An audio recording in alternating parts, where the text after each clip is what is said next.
It's that time of year again. Some would say it's the holiday for joy and togetherness, although I would say the opposite is also true for some. It's a holiday for deep emotions, whatever they may be. This year I'm going to celebrate in England, which means that I get to experience how the English celebrate this most expensive and stressful month of the year. And you would think that it's basically the same all over Europe, but it's actually not true. There are some differences. So I want to touch on that in this video. Now I have asked around, so I've rounded it down to an approximate estimation of what an English Christmas is like. And of course I will be comparing it to the one I'm most familiar with, which is the Norwegian one, because I'm Norwegian.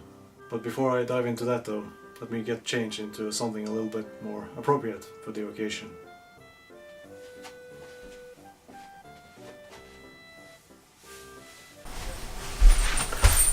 Ta-da! Actually jingle! Listen! That's actually not a sound effect, that's me. This is like the best ugly sweater that I've ever owned. Like I can actually compete with ugly Christmas sweaters walking around this hideous thing. I was actually never human. I've always been an enormous, giant, hairy elf with deformed human ears. See? Where's my ho-ho-ho's at?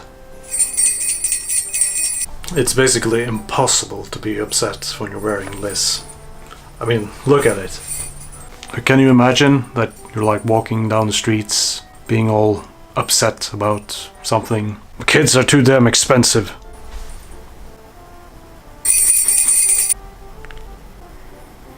Right, okay, so to the topic at hand. You know, where I'm from, you know, as I've said in previous videos, I grew up in the Arctic. So I've never had a Christmas without snow. There's always been heaps of snow everywhere. We actually do have reindeers running around freely where I'm from. So I guess you could say I'm from the land of Christmas. We call it Yule. That's actually what we call it, Yule. Not everyone knows.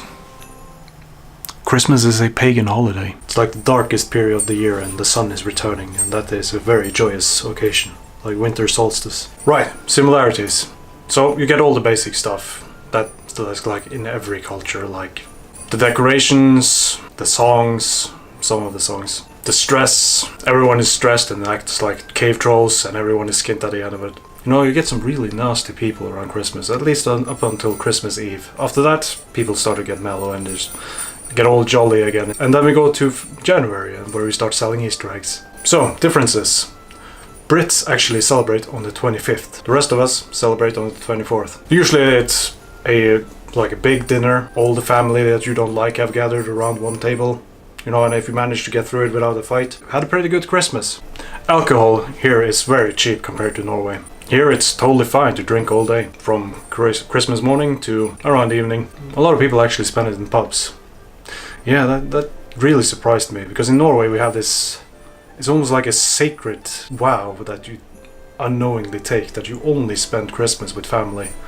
And there is basically nothing that is open. No shops, no restaurants. Well, we have the odd hotel now and then, you know, for the tourists. I really don't recommend going to Norway around Christmas Eve.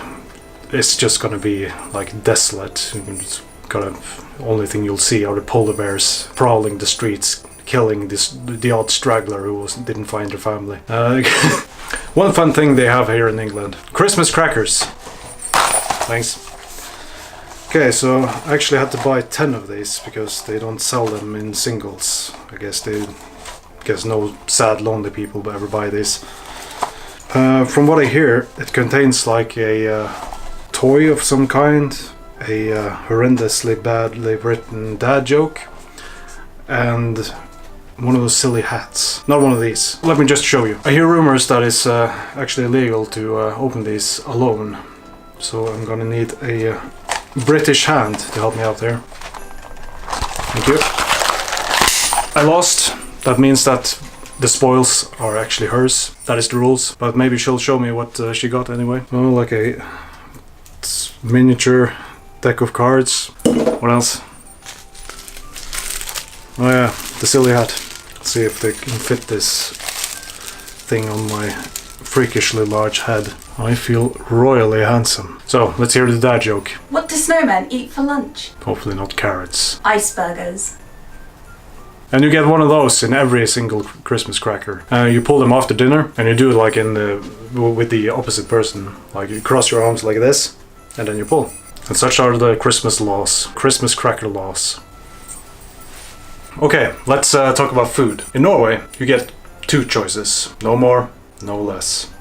Just 2. It's ribbe, which is like a slice of, well, it's basically pork ribs. Takes like a couple of hours to make, but it's nothing compared to pinnekjøtt, which is the second choice. It is basically steamed lamb, a very salty red meat. So delicious, but it takes like 21 hours to make, because you have to soak them the day before, and they have to like soak for a horrendous amount of hours, and then you have to like slow steam them. Takes a really long time, but it is so good. And then you have the odd person who, if you live in the west part of the country, the west coast, some actually eat something called lutefisk. It's basically what you get if you wanted to eat jello with fish flavor. But for some it's tradition, and they actually eat sheep heads too. Maybe I'll make a video on that sometime. Here in England, the choice is quite easy. You can choose between turkey or turkey. However, there is plenty of choices how you can prepare the turkey. So some just put a lot of stuffing in it, and some actually stuffing their birds with birds, which has a bird in it. Yes, 3 birds in one. Birdception. No idea how that tastes. Sounds brilliant though, if you ask me. Then we have the side dishes. Pigs in blanket. Same concept. Wrap pig around peg. Genius. Brussels sprouts. Apparently no one likes them. I think it's okay. Christmas pudding, which is doused in brandy and then put on fire. Mince pies and ice cream. And cake. Can't go wrong with cake. Let's take a moment to talk about the most sacred of Christmas rituals. The one that everyone looks forward to. Even if they say they don't, they secretly do.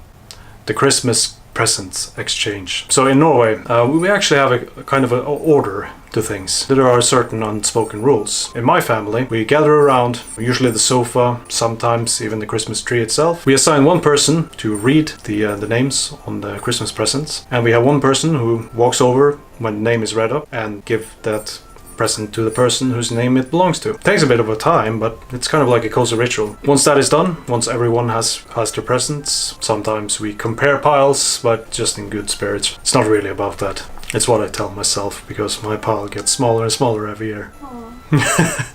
It's supposed to. The older you get, the more it becomes about the children, as it should be. Christmas should be about loved ones and the small ones.